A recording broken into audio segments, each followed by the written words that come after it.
E a Júlia, não conseguiu ver? Que pena, hein, cara? Machucar já perto da prova, hein? Foi o som, Nath? Foi?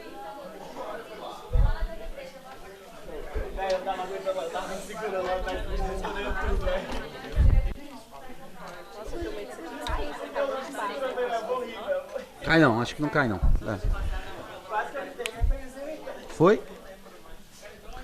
Foi, Nath? Foi, tá legal? Beleza. Meninos, vamos lá, pessoal? Bom dia para todos. Vamos lá para a gente começar a ganhar tempo, pessoal? Porque o que a gente vai fazer? Pessoal, eu trouxe as questões de geografia das últimas provas, tá? De 2010 até a última prova. Mas, lógico, é muita questão. Em 1h30 não dá para a gente resolver todas. Até mesmo que o objetivo não é só mostrar o gabarito, é discutir, né? E ver se tem alguma dúvida em alguma questão. Então, o que eu fiz? Eu vou começar da prova de 2013, e aí, se der tempo, a gente volta um pouco mais e faz a de 2010, 11 e 12, tá bom? Mas eu acho que a gente começando em 2013, pelo menos a gente consegue ver mais questões e de provas também um pouco mais recentes, tá bom? Pessoal, vou pedir para que vocês fiquem bastante à vontade, pessoal, para tirar alguma dúvida, tá? Até mesmo de alguma questão que não for o gabarito, mas que tiver alguma situação duvidosa, para a gente tentar fazer dessa 1h30 agora, ou maior proveito possível, tá? Então vamos começar por essa prova de 2013, tá, pessoal? De repente, para quem não me conhece, sou o professor Rafael e vamos lá nessa 1h30. Aqui estão todas as questões, tá? Não tá dividido por geografia física, humana, tá tudo aí. O que tem caído na prova de vocês dos últimos tempos. Logicamente, pessoal, que vocês vão ver que na parte de humana, energia, população, chama muita atenção. Tá? Cai bastante. E na parte física, destaque total para domínios morfoclimáticos e para relevo, tá bom? Então vamos lá, olha lá. A classificação do relevo brasileiro em grandes unidades ou compartimentos é uma síntese dos processos de construção e modelagem. Aquele entendimento que relevo ele é resultado de uma dinâmica interna do planeta, que são os processos de construção, e também dos processos externos, tá, pessoal? Intemperismo, que vai modelando essa superfície. E aí, ao final de um determinado processo, você tem formas, você tem feições na superfície terrestre, tá bom? Olha só. Esta classificação distingue 3 tipos de compartimentos que são compartimentos, partes desse relevo, tá? Então, ele não está falando de estrutura geológica.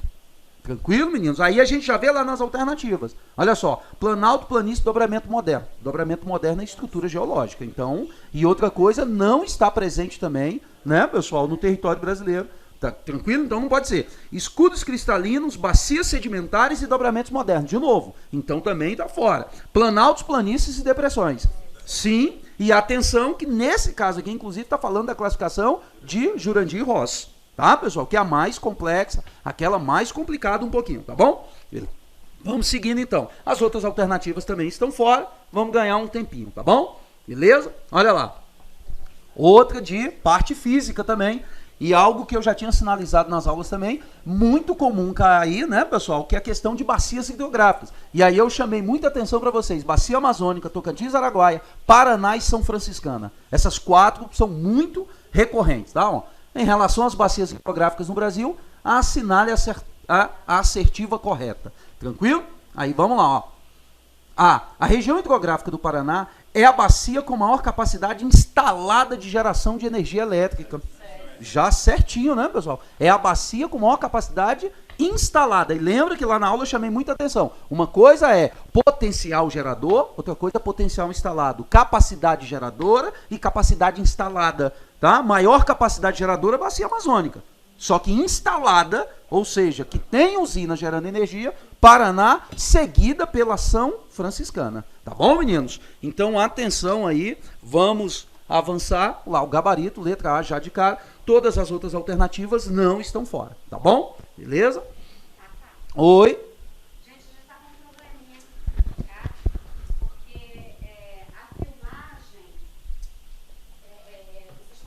vocês estão eu sei, pessoal. da filmagem. Dá para chegar para cá? Chegando vocês também, por favor. Essas aqui? Só essa daqui, só essa fileira. Só que é bom chegar para lá, para eles ficarem mais à vontade. Não é melhor eles ocuparem aqui, não? Ó? O pessoal que está aqui ocupar aqui? É? Então, Vai Então vem para cá um pouco, meninos.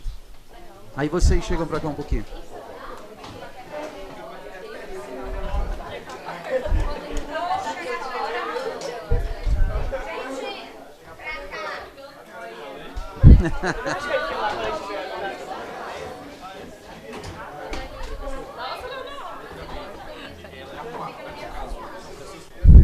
São Franciscano é a segunda. Ela é a segunda em potencial gerador. Não, porque Tocantins e Araguaia abriga a maior usina puramente brasileira, que é a Tucuruí. Só que basicamente é só ela. Tá? Ah não, em volume de escoamento não.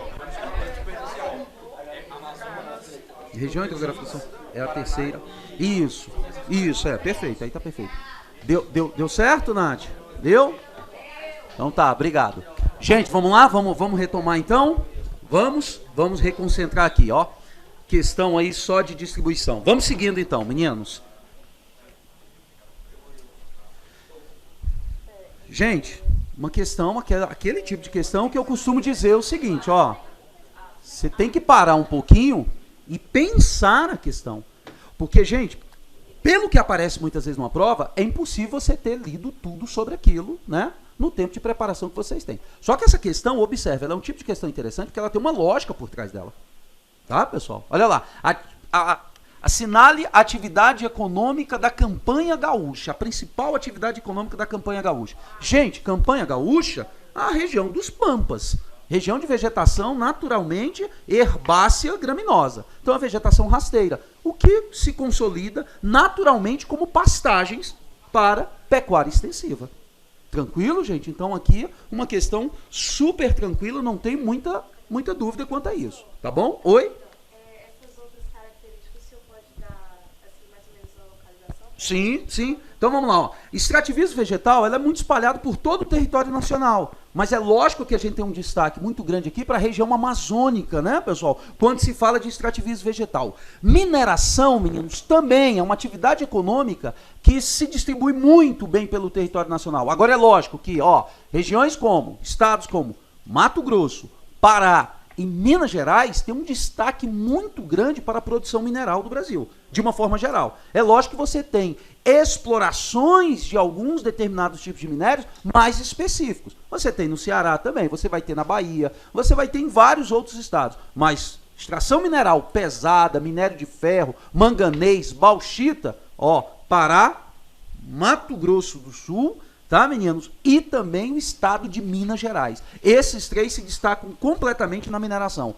Turismo fica por conta da região nordeste do Brasil. Não que as outras regiões não tenham, mas logicamente que é um turismo muito mais forte no nordeste do Brasil. E lembrando que o Brasil, de uma forma geral, o turismo é fraco pelo potencial do Brasil.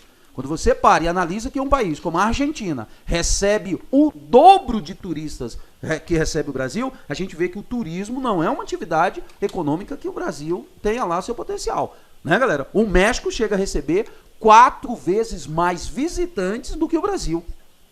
Quer dizer, e olha o potencial turístico que tem o país, tá bom? E a pesca, meninos, aí de uma forma geral, né, ela tem um destaque muito maior na região nordeste também do Brasil, lembrando que o Brasil não é uma potência pesqueira.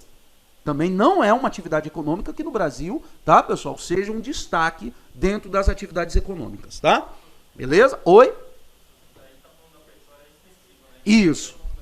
Intensiva.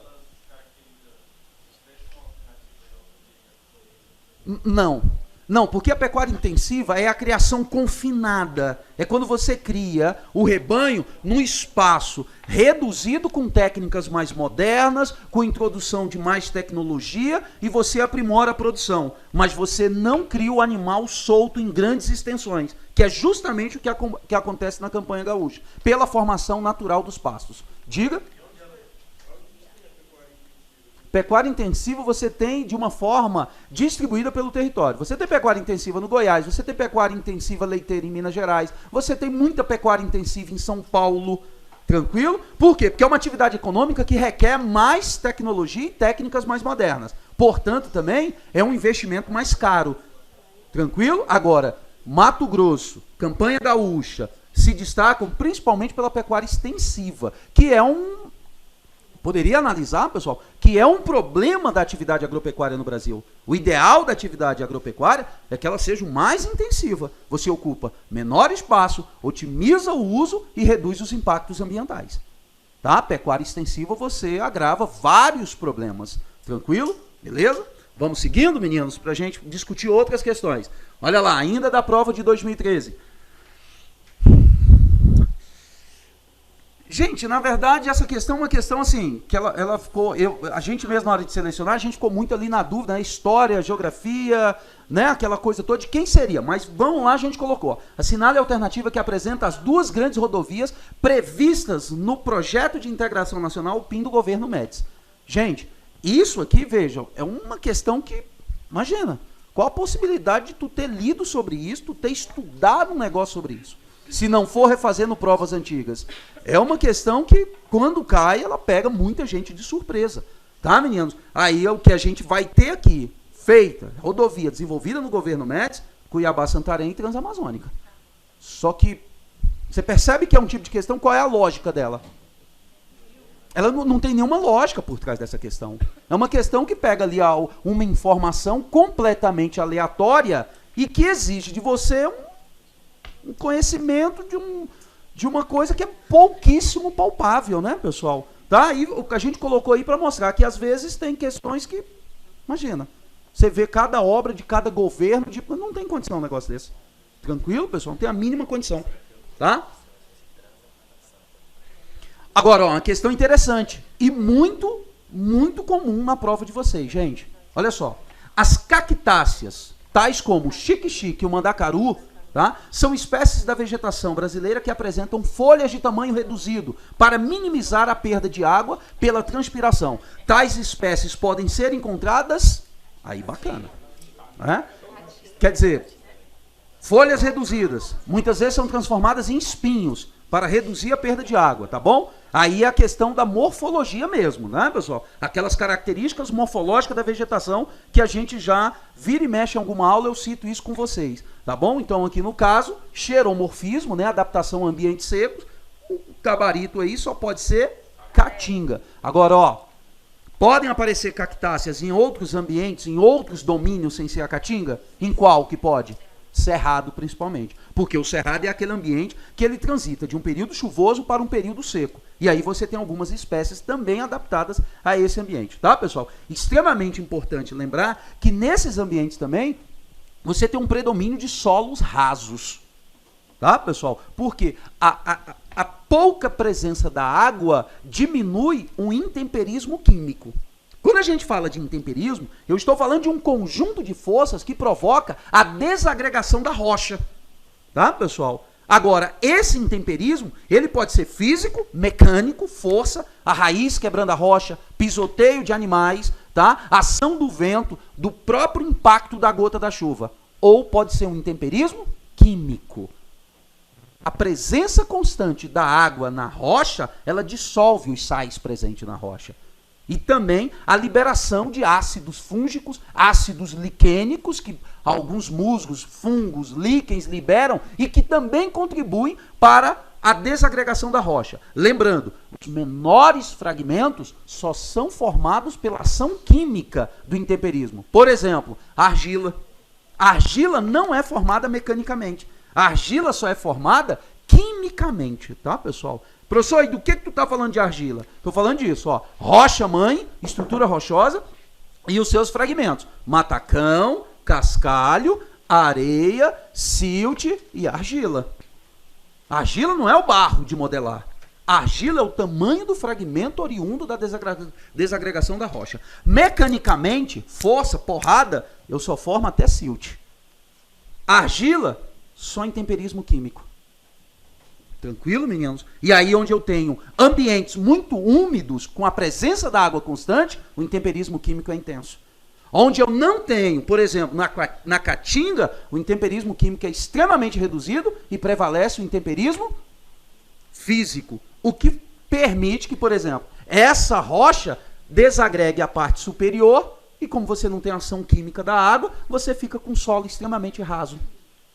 Já onde a presença da água é constante, essa água vai infiltrando na rocha e continua o processo de desagregação. Você passa a ter solos profundos.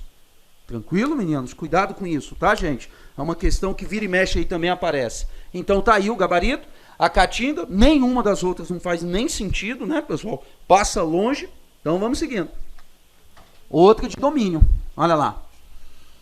Ainda na prova de 13. Veja que às vezes em uma única prova, né, 2, 3 questões sobre uma determinada temática, né, A carnaúba é uma árvore, uma palmeira esguia que se apresenta em formações espaçadas, né? Distantes uma da outra, e atinge até 20 metros de altura. Indique a alternativa que apresenta 3 estados brasileiros onde essa espécie pode ser encontrada. Mataram. Pronto. Piauí, Ceará e Rio Grande do Norte. Por quê? Pessoal, a carnaúba, né, assim como outras espécies, elas estão ali muito concentradas na transição do Nordeste para a região amazônica. Tá? A chamada mata dos cocais, que é um ecótono transicional.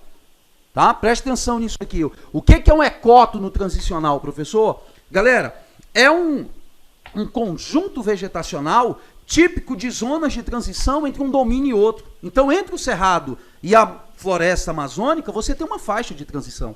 E é nessa faixa de transição, na parte do Nordeste, que aparece a famosa mata dos cocais. Porque quando eu pego lá o Nordeste brasileiro, né?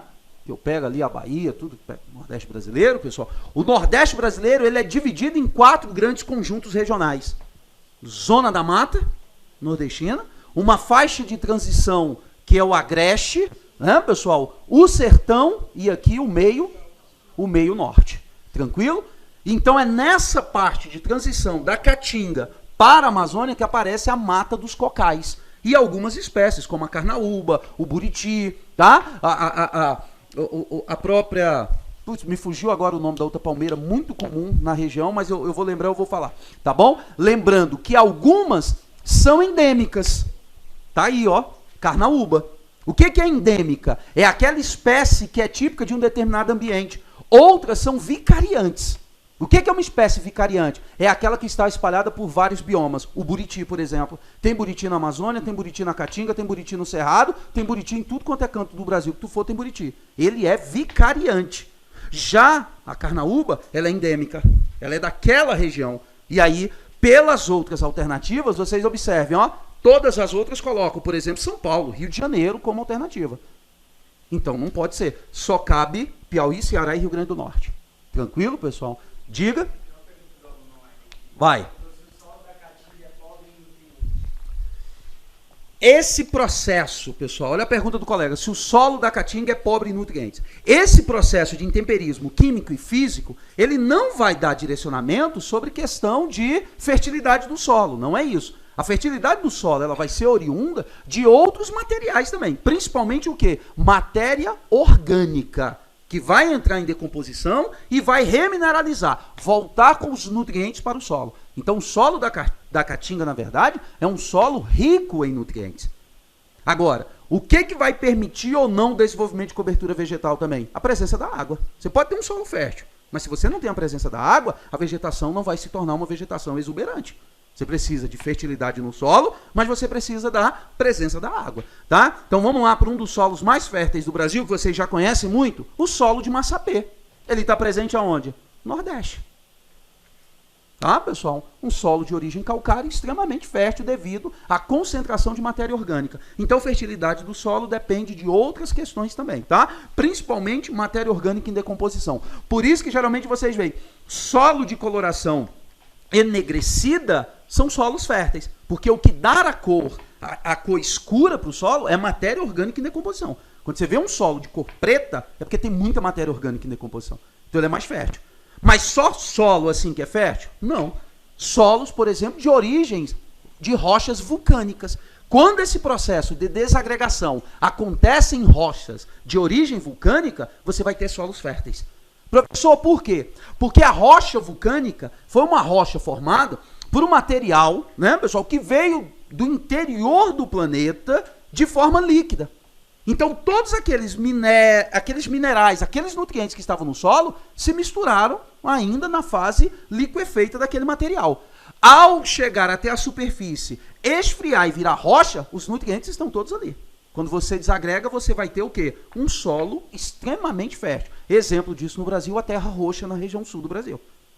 Tá, pessoal? Então, terra roxa, um outro exemplo de solo muito fértil no país. Tá bom? Vamos seguindo. A gente ganhando tempo.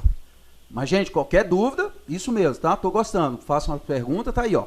Tá? Outra de domínio na mesma prova. Vejam que 2013, né, galera? Vegetação, domínio morfoclimático, dominou a prova, hein? Olha lá. A vegetação brasileira com espécie de coníferas tipicamente sul-americana é encontrada, né? Araucária. Agora aqui, olha só o cuidado que a gente tem que ter. Quando você vai ver bioma, e aí a gente tem que ter cuidado com a diferença de bioma e domínio morfoclimático, tá, pessoal? Quando você vai ver bioma, tem uma classificação de bioma que diz assim, ó, Mata Atlântica com araucária. Tranquilo, ó? Olha o cuidado que a gente tem que ter. Só que aqui ele está falando tipicamente de uma espécie. Ele está sendo bem, ó, bem específico. Uma espécie de conífera, tá, pessoal? E coníferas, meninos, são todas as espécies adaptadas a ambientes frios, onde precipita sólidos, como neve, onde neva. Tá? Onde pode nevar, o frio é muito intenso e você tem árvores adaptadas a isso, são as coníferas. Geralmente são aquelas árvores que têm esse formato, né? Geralmente, não sempre. Por isso o nome coníferas, né? É um cone. A copa das árvores, né? É no formato de cone, tá bom? Beleza? Mas no nosso caso, a araucária ela não tem um formato de cone, mas é uma conífera, principalmente por causa das folhas, né, pessoal? Que tem uma adaptação morfológica que vocês têm que saber, vocês são cobrados disso, né? São folhas aciculi-foliadas, né? Que é justamente para não acumular neve, não queimar a folha da planta e ela morrer. Tá bom? A araucária tá aí, fechou. Meninos, viram lá a prova de 2013? O tanto de parte de vegetação, a parte humana, praticamente não caiu na prova de 2013. Caiu nada de população, não caiu o de urbana, não caiu praticamente nada. Caiu uma de atividade econômica, foi da pecuária extensiva. O resto, tudo parte física, relevo e principalmente vegetação. Agora vamos lá dar uma olhada na prova de 14. Vamos lá? Que eu achei uma prova mais interessante em 14. Olha lá, já começa com uma questão de IDH. Tranquilo? Beleza, meninos? Olha lá. O Índice de Desenvolvimento Humano, IDH, é utilizado como referência em estudos comparativos das condições de vida das populações. Seus 3 grandes indicadores são... Gente, antes disso aqui, só lembrar que IDH é o principal indicador de desenvolvimento utilizado pela ONU a partir da década de 90. Até a década de 90 se utilizava muito o PIB, Produto Interno Bruto, para falar do desenvolvimento de um país. Só que isso aqui provoca uma distorção assombrosa. Você tem países pequenos, produtores de petróleo, que têm um PIB altíssimo, mas essa renda é altamente concentrada, a parte da população é miserável. Então ali a ONU, na década de 90, promoveu um complexo estudo para desenvolver um indicador que fosse mais realista. E é aí que sai o IDH. Tranquilo, meninos? E o IDH a gente sabe, ele utiliza 3 grandes indicadores, né? Renda, longevidade e educação. Longevidade, analisando a expectativa de vida. Quanto que espera nascer uma pessoa nascida naquele país? Qual é a média de vida? Porque isso retrata a qualidade de vida de uma população. Segundo grande indicador, educação.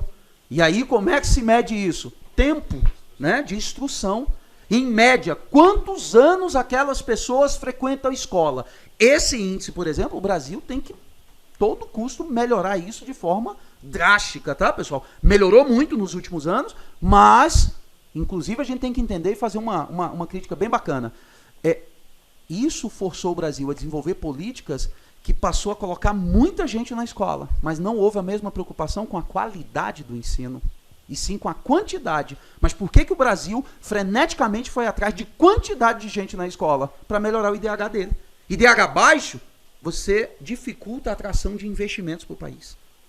Tranquilo? Quando você mostra que o seu IDH está evoluindo, você atrai mais investimentos. Tá bom? Então aqui, ó, tempo, né, pessoal, de escolarização. É o segundo grande indicador. E o terceiro é renda. E a renda é medida por meio do PIB per capita ou renda per capita, né, pessoal? A renda por cabeça, tá? Per capita, que nada mais é do que o PIB, o produto interno bruto, toda a riqueza produzida pelo país, dividido pela sua população. E aí você tem uma média. O IDH nos livrou das distorções? Não, mas melhorou bastante. Tá bom? Então a gente pega aqui. Oi? Aí é como você vai classificar isso, né? O IDH, ele vai ser representado de 0 a 1. E é aqui que a gente vai demonstrar o índice de Gini, né? Utilizando o IDH. 0, pior, 1, melhor. Lembrando que não existe ninguém 0, não existe ninguém 1. E aí você classifica esses países aqui, conforme IDH baixo, IDH médio, IDH alto e IDH muito elevado. Tranquilo? O Brasil está ali, né, pessoal, em 85º colocado. O que é muito ruim. É ruim para, se você considerar que nós somos a 7ª maior economia do planeta.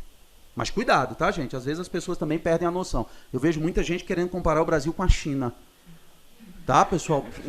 Isso é um absurdo. É o mesmo absurdo querer comparar o Brasil com a Alemanha, com outros países. Não dá. Cada país é um país diferente, tem uma história diferente, um momento diferente. E vamos lembrar que a China é a maior economia do planeta, mas também é o 105º colocado em IDH. Aí a gente está falando de outras condições, então, né? Cuidado com isso, tá, meninos? Vamos lá, gente? Qual o gabarito aí, então? Ficou moleza, né? Letra, expectativa de vida ao nascer, nível de instrução e o PIB per capita. Fechou, letra E é o nosso gabaritinho. Tá bom? Ó, então essa prova já começa com uma de humana. Olha a diferença do perfil já da prova, gente, de 13 para 14. 14 já vem com outra questão agora também, ó, demográfica. Sobre a atual dinâmica demográfica brasileira, assinale a alternativa correta. Questão boa, mas já de cara letra A, né, gente? O Brasil está deixando de ser um país jovem. A população está passando por um processo de envelhecimento. Lembrem da transição demográfica. Tá, pessoal? Natalidade caiu, mortalidade já caiu, inclusive a mortalidade cai primeiro, e isso tem provocado o quê? O envelhecimento da população, a gente falou muito sobre isso nas aulas. Tranquilo? Bastante. Então essa aí também, ó, questãozinha tranquila. Professor, e os outros itens? Gente, vamos dar uma olhada rápido? Participação relativa dos idosos vem declinando. Não, vem crescendo. O crescimento vegetativo compreendido entre 40 e 70 não foi afetado pela redução da mortalidade. Uai, como assim? Mortalidade caiu, crescimento vegetativo automaticamente vai ser afetado. Menos gente morrendo, gente nascendo, eu vou ter um acréscimo de habitantes significativo na população. A migração é um dos fatores de maior impacto na composição atual da estrutura etária do Brasil. Gente, a migração é um dos fatores de maior impacto na composição atual da estrutura etária do Brasil? Não. Aí, no caso, seria a mortalidade e a natalidade, né, pessoal? Não a migração, tá bom? Mas ela tem um grau de influência também. Tá bom? Porque quando você migra, por exemplo, você tira a população do campo e joga para a cidade, você vai provocar a redução da natalidade. Mas aí é a natalidade que vai causar um impacto, tá bom? Tranquilo? E a última, ó, a taxa de mortalidade infantil equipara-se a dos padrões do conjunto dos países desenvolvidos. Mas vamos lembrar também que a nossa está caindo, tá? Bom, vamos esperar os novos indicadores. Mas até agora, recentemente, ela vinha caindo. O Brasil reduziu de 27 por mil para 16 por mil. Agora, o conjunto de países desenvolvidos, a gente está falando de quê? 5, 6, 8 por mil. Ou seja, o Brasil ainda tem que derrubar muito mortalidade infantil. Tá bom? Ótima questão. Gostei muito dessas duas questões dessa prova. Tranquilo? Ó, uma questão de energia, humana também. Dê uma olhada, por favor.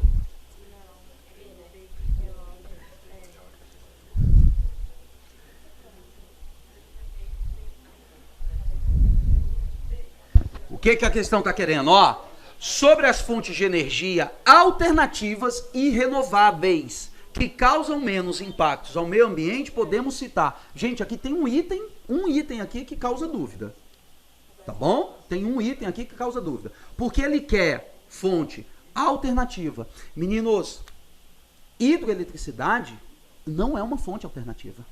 Ela é show de bola.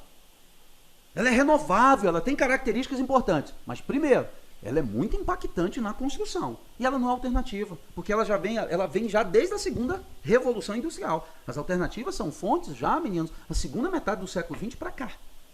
Tá bom? Então, aí é que está o fator de dúvida, às vezes, nessa questão. Beleza? O gabarito aí fica com Eólica, solar e biomassa. Todas são renováveis. Gente, biomassa, toda energia oriunda de matéria vegetal. Qual é o detalhe aqui? Você planta e utiliza cana-de-açúcar, etanol, biomassa. Etanol é um exemplo de biomassa, tá? Que a gente utiliza. Beleza? Vamos seguindo. Uma questão física agora. A primeira questão física na prova de 2014. E a primeira em moleza, né, gente? Essa questãozinha aqui é tranquila. Ele dá ali uma contextualizada com o tempo e o vento, mas ele está falando da região sul. Pronto, é isso. Né? E aí? Oi?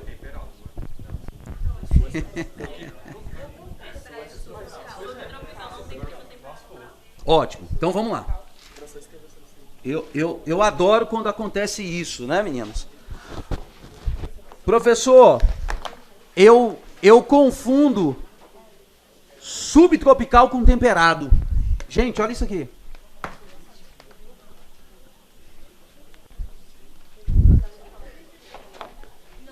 Presta atenção nisso aqui, galera, ó. Rapidinho. Planeta Terra.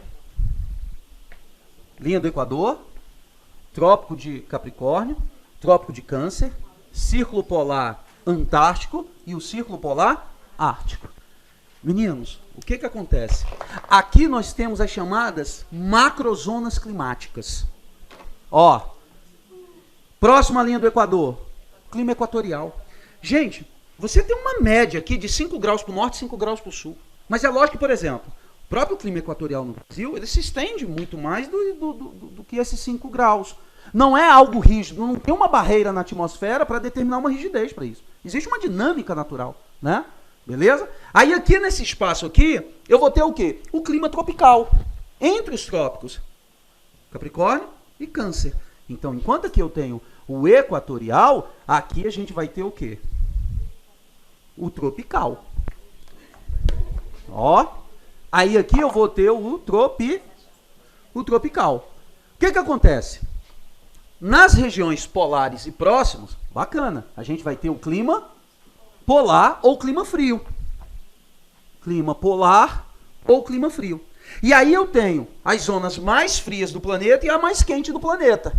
Devido à incidência, né? A angulação dos raios solares, absorve mais. Aqui é muito angulado, absorve menos, por isso que é congelado. Mas entre a zona quente e a zona fria, então eu vou ter uma região que misturada, que eu vou ter, dependendo do período do ano, um período mais frio, um período mais quente, que são as zonas temperadas. Tranquilo? Agora, meninos, observem só. Entre todos eles, existem zonas de transição. O mesmo entendimento. Essa divisão não é abrupta. Você não está no lugar, desloca 1 quilômetro e está em outra condição climática. Você tem ali uma zona de amortecimento, uma zona de transição. E são essas zonas de transição que provocam essa dúvida às vezes. Então, ó, do polar para o temperado, você tem a transição do subpolar. Abaixo do polo, ó, subpolar. Então aqui você tem uma zona de transição que é o subpolar.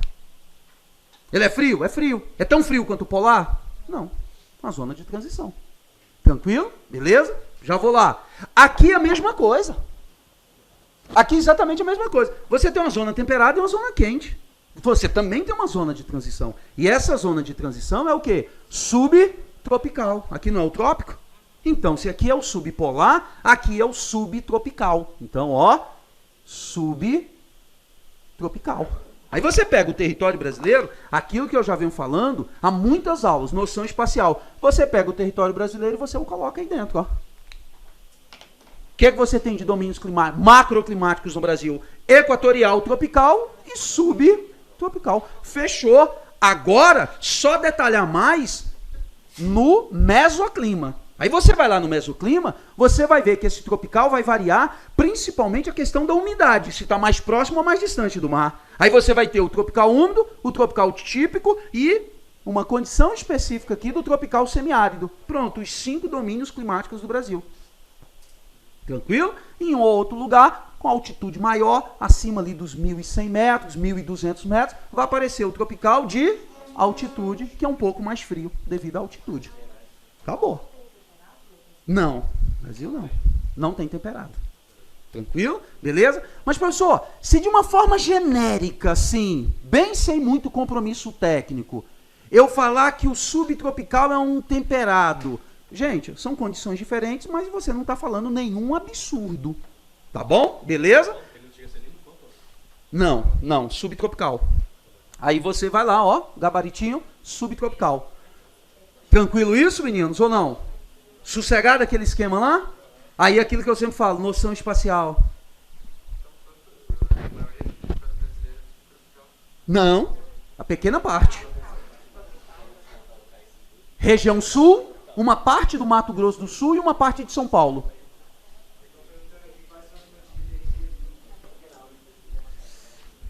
A gente...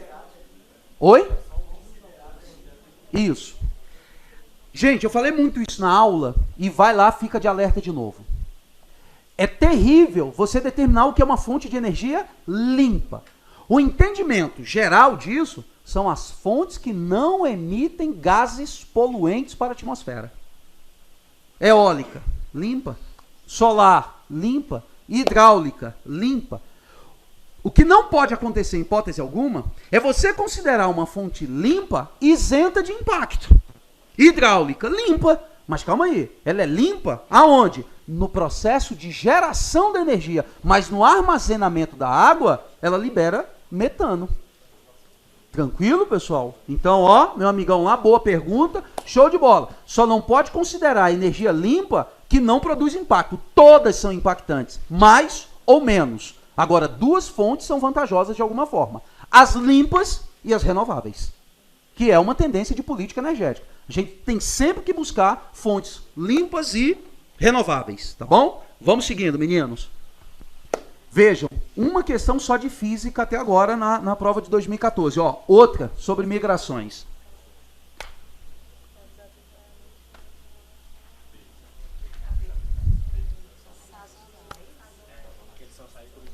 É isso.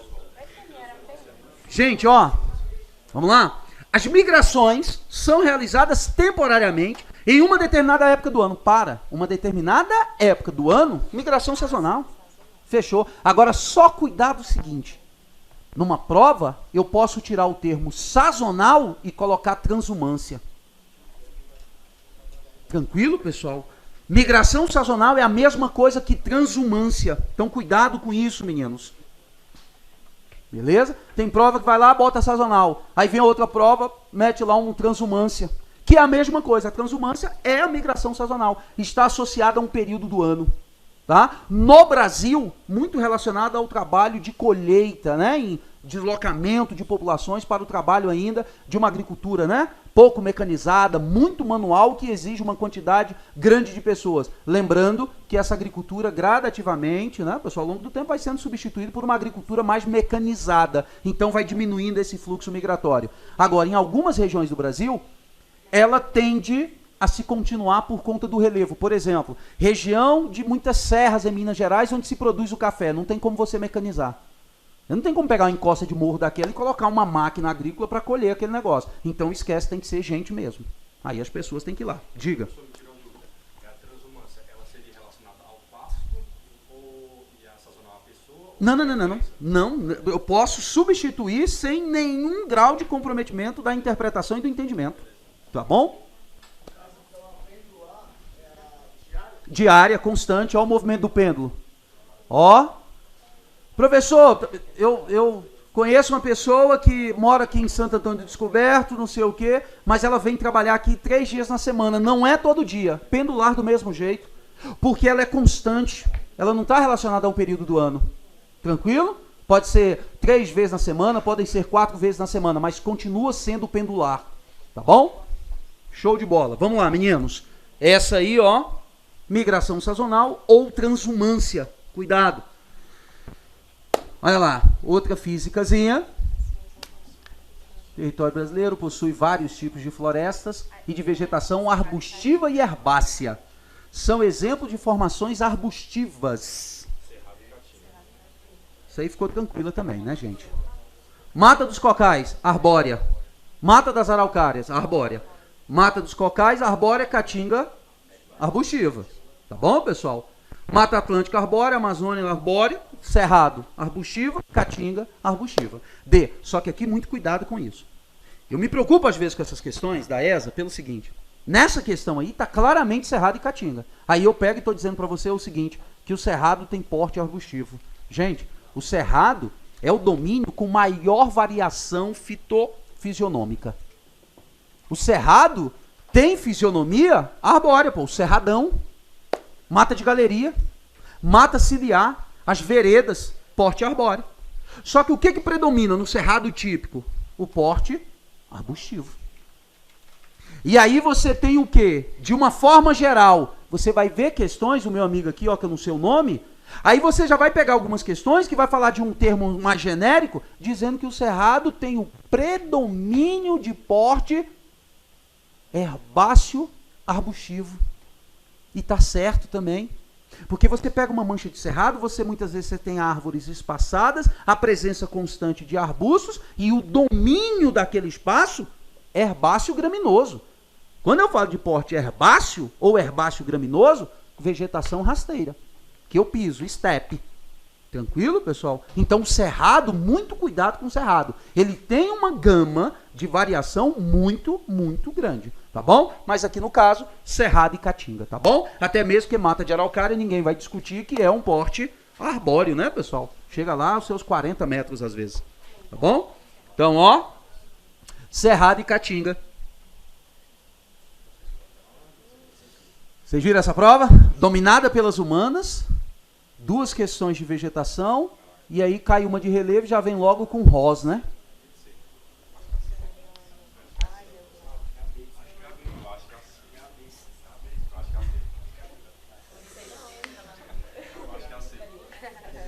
Essa é.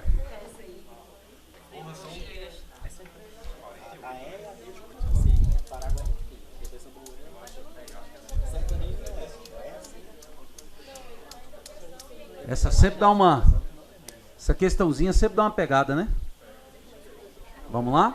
Meninos, eu não sei quem acompanhou a aula que eu falei da classificação de Ross, mas, gente, eu sou muito sincero. É uma classificação pauleira, é uma classificação muito difícil, mas a gente tem que tentar fazer o seguinte, olha, a dica que eu dei.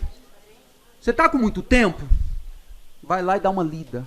Com muita atenção, dá uma desenhada naquele negócio, rabisca que muita coisa vai ficar, sem até mesmo que você perceba. Não está com tanto tempo assim, tem dificuldades maiores, né? Vai correr o risco de você perder um tempo gigantesco, esse negócio cai eventualmente. Faz o seguinte, pega e vai a classificação que tem menos unidades. Pega as planícies primeiro. As planícies são fáceis, são poucas. Pegou a planície, já visualizou a planície, aí você vai nas depressões, deixa de fora os planaltos, que é o que tem maior quantidade. Se você sabe as planícies e as depressões, o que aparecer de errado em planície e depressão, você vai matar. E essa questão, ela é uma questão difícil, tá, pessoal? Ela é difícil pra caramba. E ela é difícil por 2 motivos. Por ela mesmo e porque tem um item aí que pode dar uma discussão terrível. Eu mesmo fazendo a prova, eu teria feito um recurso nessa questão. Tá bom? Vamos lá? Olha só. Depressão sertaneja e depressão dos parecis. Planalto dos parecis, não depressão. Então tá errado. Depressão amazônica ocidental e depressão marginal sul-amazônica. 2 depressões. Tá, pessoal? Depressão amazônica e depressão marginal sul-amazônica. Uma que vai ao longo do rio Amazonas, e aí você tem depressão ao norte e ao sul do rio Amazonas. Depressão do rio Amazonas e depressão do Tocantins. Não é depressão do rio Amazonas. A depressão é amazônica. O do rio é planície. É o que acompanha o rio. Essa questão é difícil, galera. Isso aqui o cara tem que já ter o domínio. Agora tá aqui o motivo que eu entraria com recurso. Lógico que tecnicamente poderia não dar nada, mas de qualquer forma eu questionaria. Depressão do Alto Paraguai e depressão do Miranda. Depressão do Miranda tá ok, depressão do Alto Paraguai também, só que tem um detalhe. Depressão do Paraguai, do Alto Paraguai, Gaporé. Não apareceu a palavra Gaporé, só por isso que ela tá errada. Porque é depressão Alto Paraguai e é uma depressão do Rio Miranda no Mato Grosso do Sul. Tranquilo, pessoal? E aqui, ó, Não faz sentido porque Borborema não é depressão, é planalto, né? O planalto da Borborema. Inclusive é ele que contribui para a formação do tropical semiárido lá no Nordeste. Tá bom? Então essa questão é uma questão difícil, gente. Essa questão arrebenta. Essa aqui é pancada. Por isso que eu recomendo, vai nas planícies, depois dá uma olhada nas depressões, o que sobrar é planalto. Porque senão é muito nome, é muita coisa, não dá conta não. Isso é difícil demais. Beleza? Olha a mudança de perfil de 2013 para 2014. Perceberam? Uma eminentemente física, a outra humana e com uma questão física de arrebentar. Tá? Duas provas completamente diferentes. Vamos lá, vamos seguindo. Prova de 15. Gente, vamos ganhar tempo nessas mais simples. Cara, setor econômico que mais consome eletricidade no Brasil. Industrial, né? Agora, qual é o problema? Cara, não vai no embalo. Essa questão é recorrente pra caramba na prova da ESA. Cuidado, às vezes ele fala em consumo energético e às vezes ele fala em consumo de eletricidade. Estou falando de energia de forma geral. Continua sendo industrial o primeiro. Mas, galera, por um beiço de uma pulga o transporte não pega. O transporte também está ali. Por quê? Porque daí você inclui o consumo de combustíveis para a frota veicular, diesel para... Aí o consumo dos transportes vai lá para cima. Agora, quando eu falo de consumo de eletricidade, aí eu praticamente elimino o transporte. Tranquilo? Eu tenho que ter muita atenção com isso aqui, tá, galera? É uma questão que às vezes você vai no embalo de... Opa, já sei. E cuidado com o que ela está pedindo, tá bom? Cuidado se está dentro do transporte ou não, beleza? Mas o industrial é o setor que mais consome energia. Tranquilo? Olha lá, vamos seguindo. Formação territorial do Brasil, hein? Opa, tem questão aí? Tem questão? Não? Então vamos. Gente, na faixa leste do Brasil, desde o século XVI, um domínio natural sofreu intensiva devastação provocada por extração do pau-brasil, plantio da cana-de-açúcar, expansão urbana e implantação de eixos de transportes. Atualmente, né, pessoal, restam aí apenas 8% desse domínio. Mata Atlântica, né, meninos? Aí não... Essa aí é moleza. Melzinho na chupeta, né? Mas não pode cair dessa não, viu, menino? Porque essas aí é aquela que todo mundo acerta e não dá muito efeito, não. É, isso aí é...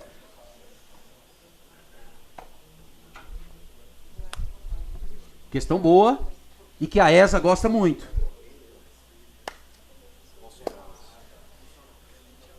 Questão boa, hein?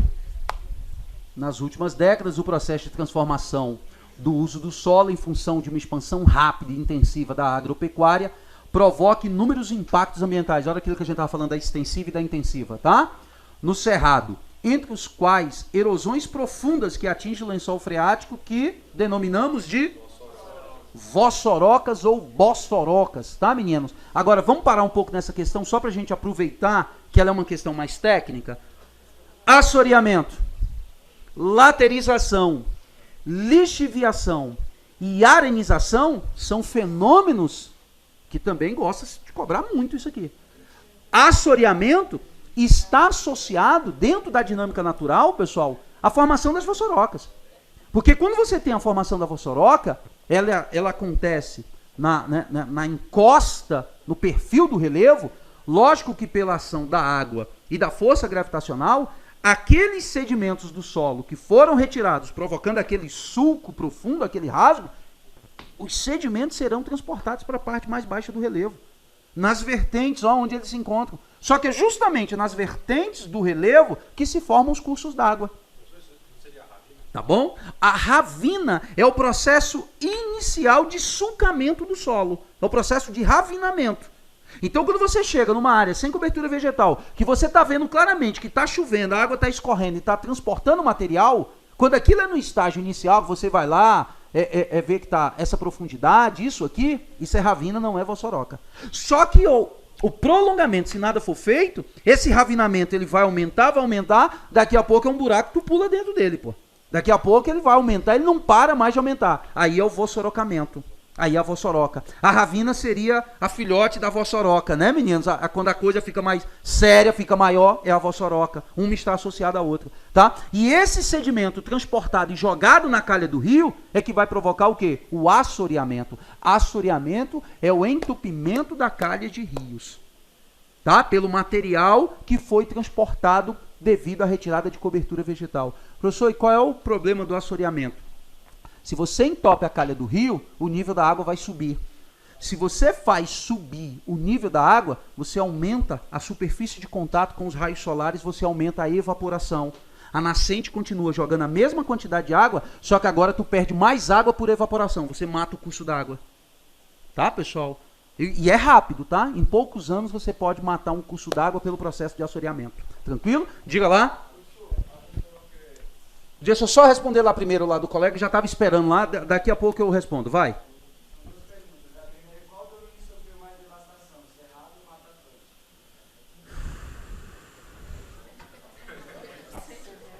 Essa questão, quem fez essa pergunta? Mateus. Cara, interessantíssima a sua pergunta. Olha só. Domínio. Se você está falando domínio, a questão é domínio, Cerrado. Porque Mata Atlântica não é domínio, é bioma. Agora, se você me pergunta qual bioma foi mais devastado, eu ainda vou ter que te fazer uma outra pergunta. Você está falando bioma de forma genérica ou se você está falando de conjunto florestal? Se for de conjunto florestal, Mata Atlântica. Mas se for simplesmente de bioma, a Caatinga foi a mais destruída e mais substituída. Então, Mateus, cara, quando eu parei aqui, Mateus, e fiz aqui uma situação, alguns colegas devem ter pensado assim, rapaz, apertaram o professor agora. Não foi? Teve gente que pensou isso, eu tenho certeza. Porque a gente não tem coisa melhor do que a gente ver a desgraça do outro, né, pessoal? E quando ela é professor, então, rapaz, ela vira quase que um espetáculo. A gente paga pro ingresso, né? Mas não apertou não, Mateus. Olha só. Então, eu tenho uma análise aí extremamente complexa. Conjunto vegetacional de forma geral, não considerando arbóreo, arbustivo e herbáceo. Caatinga é a mais destruída. Se for conjunto florestal, Mata Atlântica é a mais destruída. Agora, se não for isso, for domínio, aí o Cerrado. Tá bom? Lembrando, aqui uma outra questão extremamente importante. Mata Atlântica vem de um processo de ocupação desde o século XVI. Cerrado vem de um processo de ocupação intensa da década de 60 do século XX para cá. Então eu ainda tenho que ter atenção com essa questão tempo. Há séculos o processo de ocupação substitui a Mata Atlântica. E o que não foi substituído é a encosta de morro extremamente acidentada, que não dá para desenvolver atividade econômica. Já o Cerrado, em coisa aí de 60 anos, ele foi praticamente destruído, hoje restando cerca de 20 a 25% apenas do domínio. Tá bom? Então o processo de devastação do Cerrado, ele é muito intenso, que é devido ao desenvolvimento da atividade agrícola, né? O avanço é muito rápido com a atividade agrícola, diferente da urbanização. A urbanização ocupa espaços pequenos, menores. Já a atividade agrícola, ela se expande por vastos territórios, provocando desmatamento. Tá bom? Beleza? Vamos lá? Meu colega ali... Opa, outra.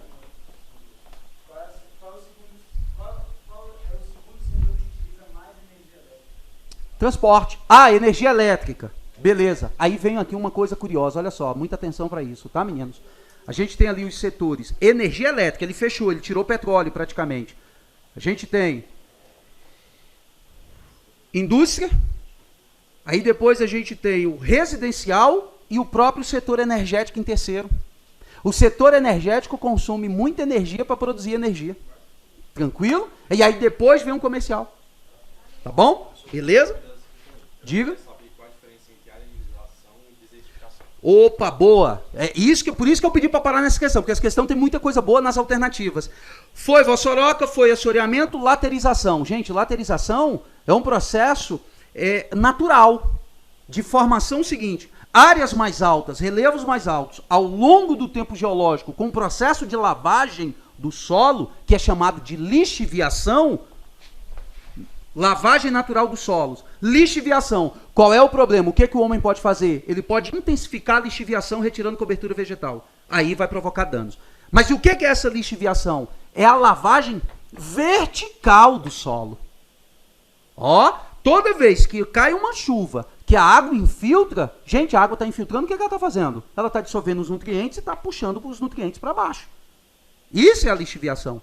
Só que nesse processo, o que a água faz? Ela dissolve os micronutrientes, sais minerais, pessoal, e ela vai levando embora. O que vai ficando no solo lá em cima? Macronutrientes, Principalmente o quê? Ferro e alumínio, que não são dissolvidos com facilidade. Aí o que você faz? Você vai retirando micronutrientes verticalmente por meio da lixiviação e na parte superior do solo vai ficando essa capa que a gente chama de concreção ferruginosa, que a gente chama de carapaça laterítica, por isso laterização. Tanto que em alguns lugares aí, vocês já devem ter observado, talvez não tenham só relacionado. Às vezes você está numa área de cerrado, você vê que aquela camada ali do solo é uma camada dura. Ela é muito vermelha, amarela. Aquela vermelhidão é o ferro oxidado. Aquela amarelidão é o alumínio oxidado. Tá, pessoal? Então aquilo ali é a concreção ferruginosa. Olha o nome, concreto. Concreção de ferro, ferruginosa, que é a carapaça laterítica. Olha o nome, carapaça. Como se fosse um casco mesmo, aquele casco superficial do solo, que é formado pelo processo de lixiviação, que é a lavagem vertical do solo. Tranquilo, meninos? Isso, tecnicamente, lógico, isso avança pra caramba, né? Mas a prova de vocês ela não entra muito em questões técnicas, não. Ela fica mais no nível tranquilo, tá bom? Agora, pra gente finalizar, arenização e desertificação. Cuidado, esses dois fenômenos são terríveis, galera. Tá? Pra gerar confusão. O deserto, ele é um ambiente natural. O deserto está naturalmente presente no planeta por um conjunto de fatores, principalmente atmosféricos, tá? Áreas de atuação de ar frio e seco. E aí você combina isso com outros fatores, não chove, ou tem uma dificuldade absurda de chover, você forma os desertos. Mas isso é da dinâmica natural. Tranquilo? Agora, os desertos, eles se ampliam naturalmente. Por exemplo, o deserto do Saara está crescendo, pô. A dinâmica dele está em pleno andamento. O chamado, que não é um deserto, mas a região chamada de deserto do Jalapão aqui no Brasil, no Tocantins. Não é um deserto do Jalapão, tá, meninos? As pessoas chamam de deserto do Jalapão porque é mais bonito, é mais romântico, né? Aquela coisa toda, mas aquilo não é um deserto, não. Tá? Aquilo ali é um processo natural de ampliação dos depósitos arenosos. Então o nome disso é arenização. Arenização é um fenômeno natural de ampliação de áreas desérticas ou de depósitos de areia. Tranquilo, que é o caso do Tocantins. Desertificação, olha aí o problema. Deserto é um ambiente natural, mas a desertificação não é natural, ela é antrópica, é provocada pelo homem. E professor, como é que a desertificação ocorre? Por exemplo, práticas agrícolas não corretas tecnicamente. Você pega uma grande área, você desmata, você contamina aquele solo, você irriga de forma errada, irrigação de forma errada é um problema, porque o que acontece? Quando você joga muita água no solo, a água vai dissolver os sais. Uma parte dele vai descer, mas uma parte vai formar a camada de sal em cima do solo.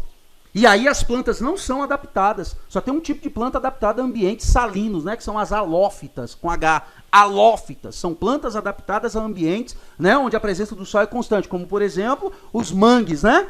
O manguezal, as espécies que estão ali são espécies halófitas. E aí o que acontece? A partir do momento que você provoca aquele impacto, a cultura não dá mais certo, o agricultor abandona tudo aquilo ali, a vegetação nativa não consegue se estabelecer. E aí você deixa aquele solo exposto a tudo aquilo ali, ó. Principalmente o quê? Ao vossorocamento. E aí daqui a pouco você tem uma área que tinha uma cobertura natural completamente abandonada, sem cobertura vegetal e só impacto ambiental. Vossorocamento, provocando o assoreamento dos rios. Aí você tem a desertificação. Ela é resultado de uma atividade humana desequilibrada. É o processo que a gente chama de antropismo, né, pessoal? Ou um processo antrópico, né? Relativo ao homem. A arenização é um processo natural. Tranquilo? Beleza? Vamos seguindo então, meninos. O vossorocamento foi... Olha lá. Desculpa, meu irmão. Achei uma das questões mais bestas de toda a minha vida que eu vi na ESA foi essa aqui. Mas tudo bem, caiu, vamos lá, né? Cara, uma questão que jamais alguém teria lido ou falado sobre isso, né? Olha lá. A concessão de áreas florestais para exploração econômica por empresas privadas está prevista. Galera, Constituição Federal, não. Estatuto da Terra, também não. Estatuto da Terra é relacionado a atividades agrícolas, não exploração florestal. Plano Amazônia Sustentável, também nada a ver. Projeto Calha Norte, não, é projeto de ocupação, né, daquela região ao norte do Rio Amazonas do Brasil, principalmente pelas forças militares do país. Tem nada a ver. Só sobrou como alternativa, e que o nome já dá o direcionamento da resposta, Lei de Gestão, Gerenciamento de Florestas nacionais. Eu acho que pela lógica todo mundo iria ali mais ou menos na A, e é isso mesmo, tá, meninos? Mas é uma questão que eu achei bem...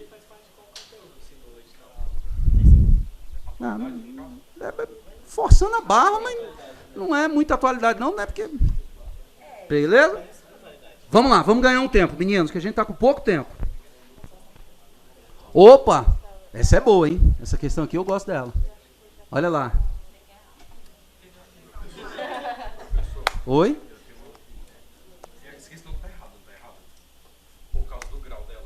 Porque não seria. Seria, acho que 2 horas e 58 minutos, no caso. Aí vai pela proximidade, mas não tem a proximidade.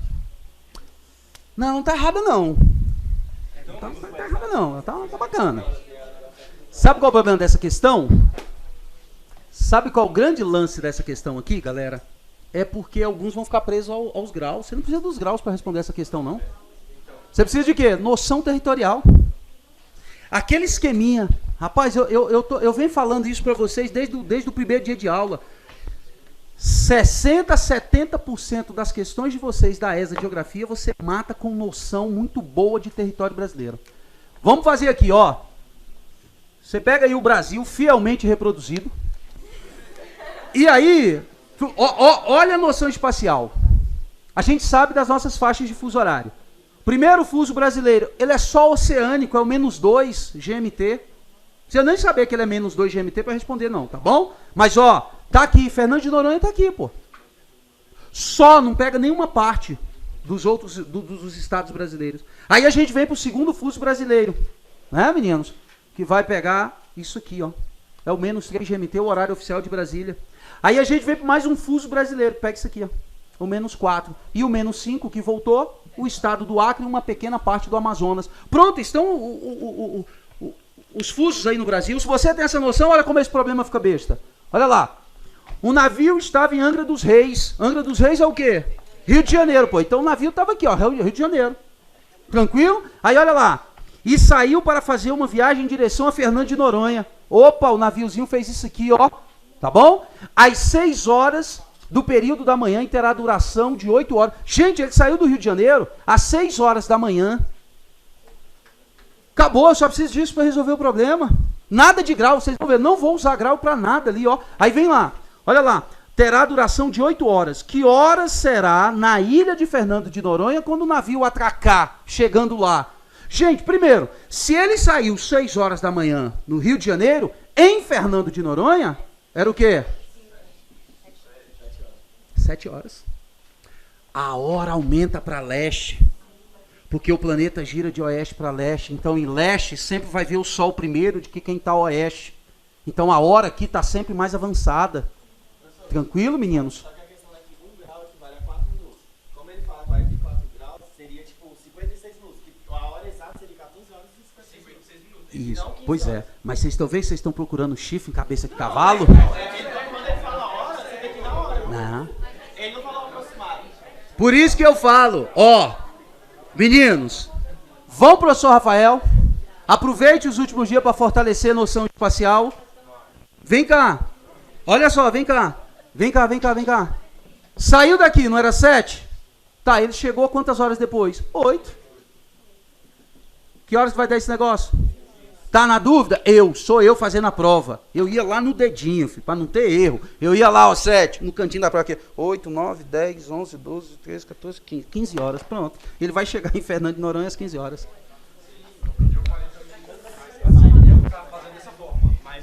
Então faça. Não, faça daquele jeito lá. Vai lá. Vai lá. Beleza? E meninos, outra coisa. Mesmo se você achasse alguns minutos a mais, ele te dá essa opção? Então tu vai na das horas, 15. Acabou, fechou. Beleza ou não? Tranquilo ou não aquilo ali?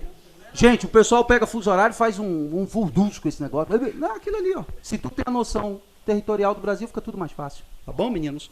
Beleza? Gente, às 15 horas, tá aí o nosso gabarito. Vamos tentar fazer o maior número de questões possível. Olha lá. Epa, questão urbana, ó. É um assunto que cai pouco, tá, pessoal? Urbana, mas quando cai, ele pega. Dá uma olhada nisso aí. Processo de integração física de manchas urbanas. Integração física de manchas urbanas. Já matamos. O que é integração física de manchas urbanas? Conurbação. Acabou. Conurbação. Vamos ver se tem alguma coisa nas alternativas interessantes para a gente revisar? Segregação socioespacial. Tudo bem, mas aqui é dinâmica econômica isso aqui. É outra coisa, né, pessoal? Hierarquia urbana. Ó, cadeia de comando. Hierarquia. Isso tem a ver com grau de polarização maior ou menor das cidades. As cidades maiores, mais complexas, polarizam mais, atraem mais. Então elas se colocam em uma ordem superior na hierarquia. A hierarquia urbana existe, tá, pessoal? Brasília comanda Alexânia. Não é o contrário. E por que Brasília comanda Alexânia? Devido à complexidade da infraestrutura urbana que Brasília tem em relação a Alexânia. Tá bom? Anápolis é comandada por Goiânia. Apesar de Anápolis ser uma cidade importante, é Goiânia quem comanda ali na hierarquia. Tranquilo, pessoal? Então vamos ter essa noção. Só que Brasília comanda Goiânia. Beleza? Porque Brasília é quem comanda toda essa rede urbana que a gente está falando. Então isso é hierarquia urbana. É cadeia mesmo de capacidade, maior ou menor, de polarizar as cidades lindeiras, né? As cidades que estão ao redor. Tranquilo, pessoal? Gentrificação, fenômeno importante, hein? Cuidado, é o processo de quê? De valorização de áreas urbanas, de nobrificação de áreas urbanas e que provoca o quê? A expulsão daquela classe econômica que não se consegue mais manter naquele lugar valorizado, com terrenos mais caros. E isso é a gentrificação, tá, meninos? Aqui no DF a gente tem alguns exemplos bacanas. O próprio Plano Piloto, um processo de gentrificação muito grande ao longo do tempo e mais recentemente o Riacho Fundo 1. Principalmente 2 quadras em especiais ali no Riacho Fundo 1, né? A quadra 5 e a quadra 7. Na margem da EPNB, uma posição muito estratégica entre o núcleo Bandeirante, Taguatinga, pertinho, houve um boom de valorização. Os moradores iniciais daquela quadra, todos foram expulsos. Praticamente. Pouquíssimos conseguiram se manter. E aí é uma questão de ordem econômica. Daqui a pouco o cara é um trabalhador assalariado, um aposentado, coitado, e ele está morando no imóvel que vale 500 mil reais. O cara vende aquilo, compra 3, mora em uma casa, aluga outras 2, tem uma renda a mais. Tá, pessoal? Isso é a gentrificação, tá? Diga. Então pronto, meu amigo. Porque daí você vai expulsando, né? Você vai tirando daquele lugar que se tornou mais nobre e essas pessoas, algumas vão se deslocando ou vai atraindo outras pessoas que não têm condição de morar naquele lugar. Beleza? Show de bola? Meninos, conurbação. Professor, nunca ouvi isso aqui. Aglomerado subnormal, favela. Aglomerado subnormal. Tá, pessoal? Porque ele não conta ali com a infraestrutura do Estado, né? De segurança, educação, muitas vezes, asfalto, saneamento básico. Isso aqui é a favela. É.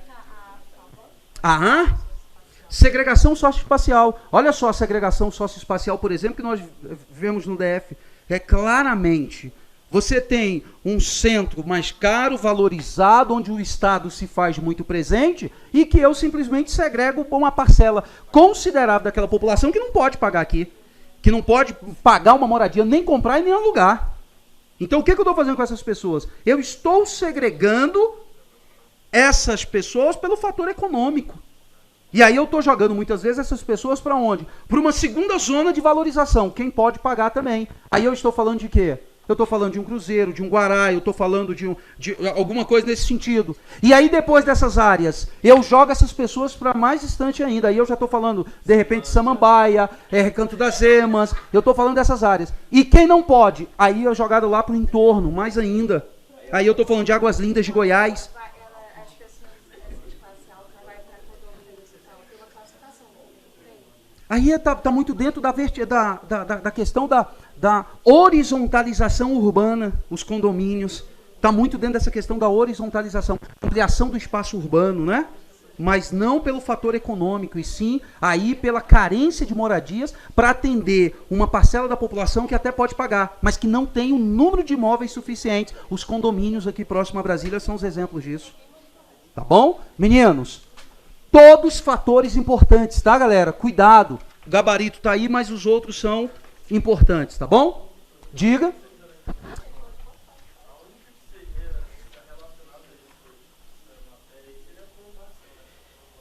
Não, todas são da parte de urbana. Se eu considerar o estudo de urbana, todas fazem sentido. Tudo está associado a cidades. Agora, encontro físico de cidades, só conurbação, nada mais do que isso, tá bom? Vamos lá, meninos? Gente, deixa eu ver essa questão aqui. Domínios morfoclimáticos. Prova de 15 aí, ó. A mata de araucárias ou mata dos pinhais dominava vastas extensões da região sul e sudeste do Brasil. São características desse bioma, exceto ser constituído por floresta pluvial subtropical. Ocorreu originalmente em terrenos de altitude médias e elevadas dos planaltos e serras. Sua espécie predominante ser conhecida como pinheiro do Paraná. Apresentar folhas aciculifoliadas. Ser constituído por vegetação estacional predominantemente arbustiva. Errado. Predominantemente arbórea, né, pessoal? Então fechou, todo o restinho tá certinho, tá bom?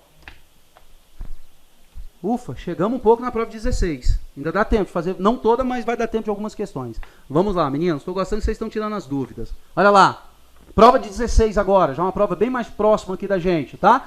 Analisando a dinâmica relativa aos climas que atuam no Brasil, percebe-se em toda a região sul. Fechou, né, pessoal? Tá vendo? Subtropical, né? Lógico, úmida porque tem um índice pluviométrico considerável, tá bom? Opa, gente, aqui é porque eu tinha explicado para os meninos aqui, tá? É B, é porque teve o deslocamento aqui, tá, gente? Até mesmo porque não tem cabimento, né, pessoal? O sul do Brasil, isso é equatorial, tá bom? É porque essa questão eu já tinha feito com eles, não foi? E eu esqueci de alterar, né? Que susto, né, meninos?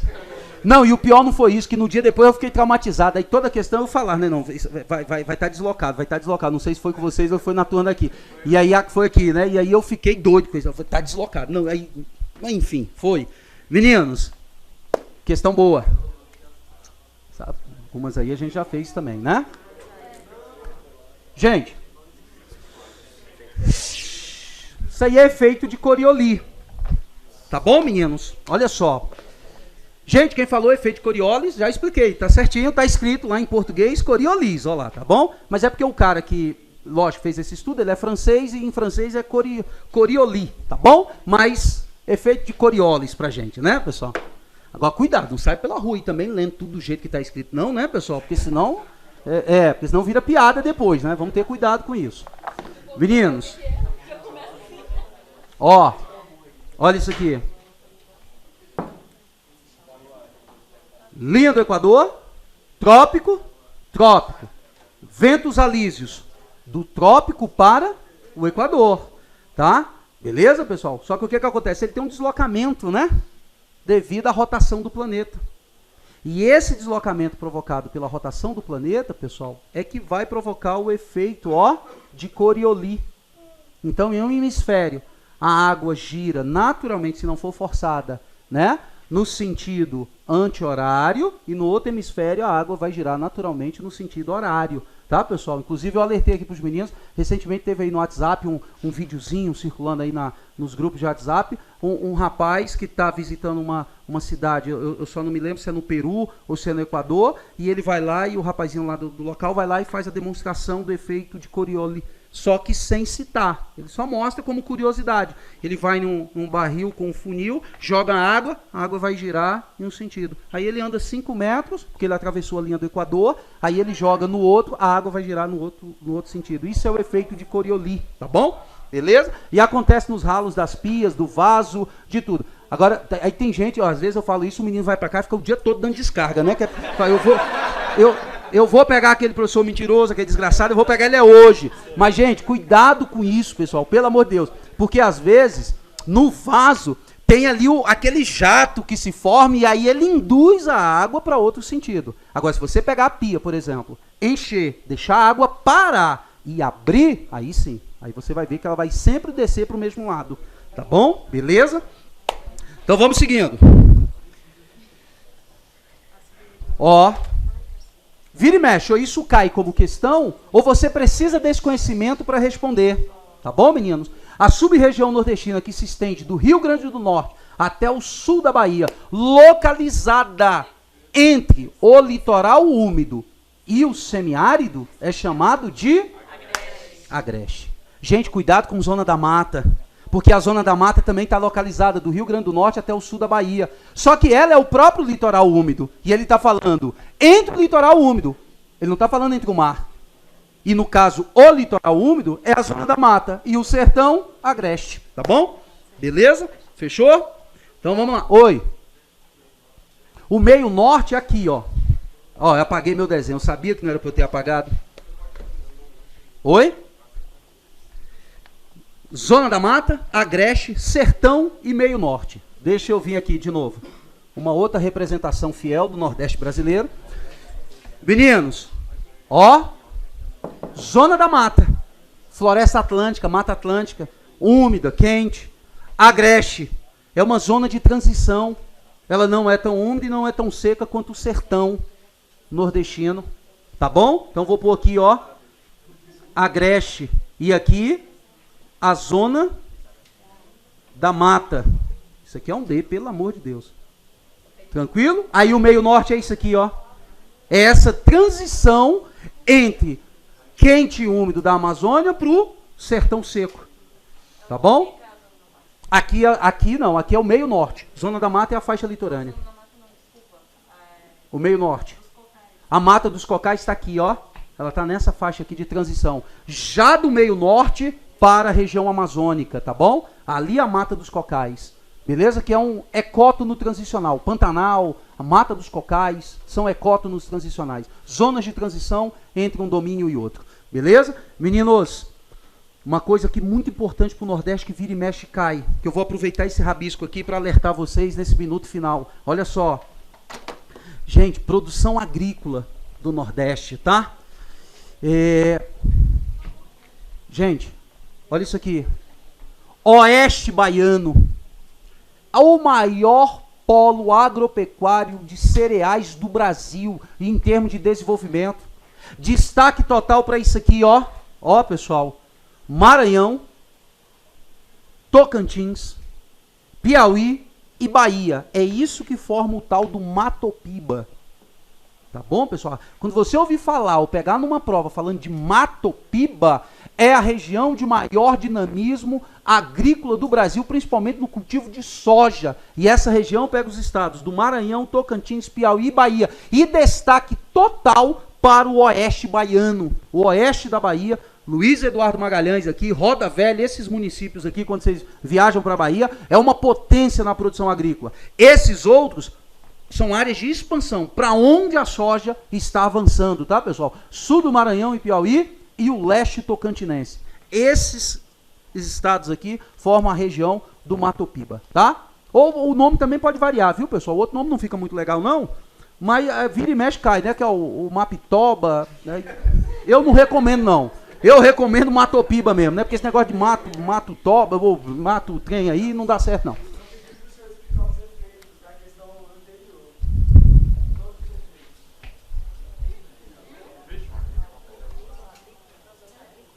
Essa aqui? Ah, bacana. Não, aqui não tem nem tudo efeito, tá, galera? Vamos dar uma revisada rápida aqui, ó. Massa de ar não é um efeito, tá? É um conceito mesmo que a gente tem, que é o quê? Uma porção da atmosfera que se desloca e carrega consigo características de onde ela foi formada. Se ela é quente ou se ela é fria, se ela é úmida ou se ela é seca. Tá? Isso é a massa de ar. El Niño e Laninha são dois fenômenos. Aí, aqui sim, El Niño é um fenômeno provocado pelo aquecimento das águas do Pacífico, que é a maior massa de água do planeta. E é a água do planeta que controla a dinâmica térmica do planeta e, por consequência, uma série de fenômenos, como ventos, chuva, essa coisa toda. Então, o El Niño, quando acontece que esse maior aquecimento, ele modifica a circulação atmosférica. Tá, pessoal? Então, o que ele faz? Ele muitas vezes pega lugares que deveriam chover e que está seco, e lugares que deveriam estar seco e que está chovendo. O maior exemplo disso, se não me engano, foi em 2006 ou 2008, eu não me lembro bem, que o El Niño provocou aqui no Brasil a seca de alguns rios na floresta amazônica. Uma imagem inacreditável, inclusive com um boto morrendo. Um animal daquele, da importância na cadeia dele, né, o mamífero, e você chegar na beira de um rio e tá lá boto se debatendo que não tem mais água, o bicho morrendo. Aquela cena que circulou o mundo inteiro. É o Ninho. Já Laninha é um fenômeno, pessoal, oposto a El Niño. Ele é provocado pelo resfriamento mais intenso das águas do Pacífico. E aí ele tende o quê? A intensificar os fenômenos. Tranquilo, meninos? Então, cuidado com isso. São 2 efeitos atmosféricos. Já o Doldrums, gente, Doldrums é um tipo de vento, uma calmaria que tem ali entre uma parte, principalmente do Oceano Pacífico, do Atlântico, é um tipo de vento específico, bem calmo, tal, que historicamente, né, os navegantes tinham um problema com o Doldrums, porque daí não tinha vento para empurrar as embarcações, aquela coisa toda, tá? É um tipo de vento. Beleza? Tranquilo? Vamos seguindo, meninos. Não, vamos seguindo, mas não, que acabou. E aí, eu queria até seguir, mas não deu. Meninos, fizemos aí o que deu para responder. Respondemos bastantes questões. Galera, boa prova para vocês dia 29, né? Ainda tem uma aula aí pro pessoal que eu vou... Para vocês já acabou. Para vocês já acabou. Vou mandar o resto das provas. Mando. Você tem um...